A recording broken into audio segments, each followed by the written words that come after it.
Today on the program, we're joined by NPR's All Things Considered co host, Mary Louise Kelly. You've heard her reporting from war zones and the halls of power. Now she's bringing that experience to a brand new weekly podcast called Sources and Methods with Mary Louise Kelly. Each Thursday, Mary Louise and a team of NPR correspondents will dive into the week's biggest national security stories, drawing on decades of reporting from inside the Pentagon, State Department, and intelligence community. So, welcome to the program, Mary Louise. Patricio, it is my pleasure to join you. Thanks for having me. So, first, I just want to start off up with what inspired you to launch Sources and Methods now in this particular political climate that we are going through? Yeah, so combination of a couple of things. One, we do see the world order shifting in real time, the world order being reordered. And I, along with everybody else, am trying to figure out what is happening. Why is it happening? How much does it matter? What does it mean to me? So, those were questions on my mind as I try to make sense of the onslaught of headlines the same way that everybody else is. The other piece of it is I am so lucky to work with an amazing team of people who can answer a lot of these questions. We have a big national security team based in Washington, headquartered in Washington, but we've got people at perches across the country who are working the Pentagon, working sources on Capitol Hill, working sources at the State Department, working stories at the National Security Agency, the CIA, other spy agencies. And then we have this whole galaxy of bureaus around the world. I mean, historically, a lot of big US news organizations could have said that, but foreign news has been cut back and cut back and cut back, and NPR has fought hard to keep bureaus in cities around the world so that when news breaks, not only are we there, but we've been there. We have the context, we have the reporting. So it gives us such a great lens to say, okay, here's this big headline. The Trump administration just announced they're going to do this thing. Let's go to the place. Let's hear from a correspondent about what it looks like from a different part of the world. And I also think it's worth reminding Americans with the news cycle being A, relentless, and B, so relentlessly dominated by headlines out of Washington, by the latest move by the Trump White House, reminding people there's a whole big old world out there that is still spinning, and countries are getting on with their own priorities. And sometimes those align with America's, and sometimes they really don't.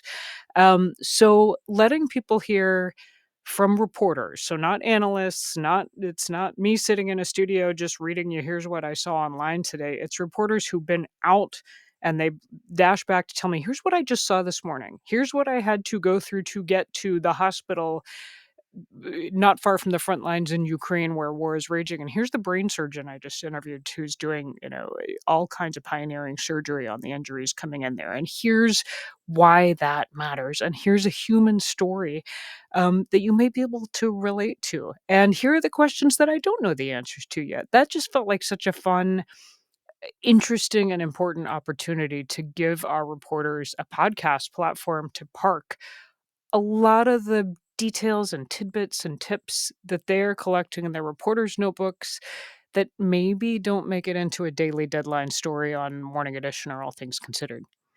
Yeah. And let's talk a little bit about the sort of the role of long form podcasting plays. What role do you think it plays in helping people process, the complicated global issues that are going on now? Yeah, I think so. When you hear, say, for example, Charles Maines, our Moscow correspondent, filing a story for All Things Considered, you will hear the best, most up to date reporting he has. You will have heard it go through multiple editors, multiple fact checks. It sounds quite polished. And, obviously, it's not the whole story. He's going to get up and keep reporting the next day, but it's a packaged, edited, beautiful piece of lovely journalism that we are offering to you. Here's our best whack at this story today. What you don't hear is all the little threads he was pulling on and trying to unravel to get there, all the questions he can't answer yet, or that he didn't have time to answer in that 4-minute piece. So, Sources and Methods is unscripted.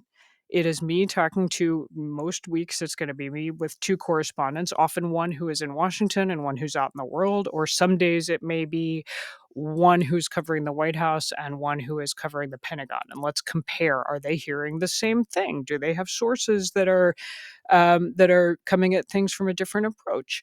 But you will hear us asking the same questions that I think are on many of our minds about, oh, here's this headline. Help me understand what it means. Help me understand why it matters.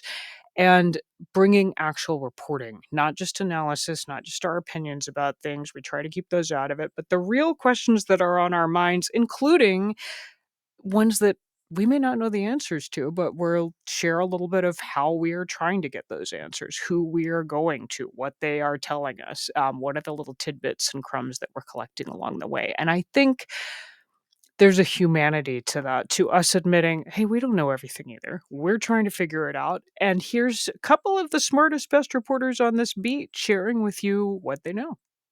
Right. Now, you mentioned, like how the news is landscape is changing so much, everything is coming out with this particular administration. How does you and your team sort of decide which national security stories rise to the top each year? Yeah. Each week, excuse me. Each week, yeah. So some weeks, I think it's going to be obvious. Some weeks there will be a huge development in the Middle East, and that's going to dominate what we have on the podcast that week. And on a week like that, I hope that we will be able to bring you our correspondent on the ground in Tel Aviv and maybe a correspondent on the ground in Doha, for example, or a correspondent who's tracking things from the Pentagon here in Washington and a correspondent who is on the ground in Amman. And they are sharing, here's what I'm learning, here's what my source is telling me.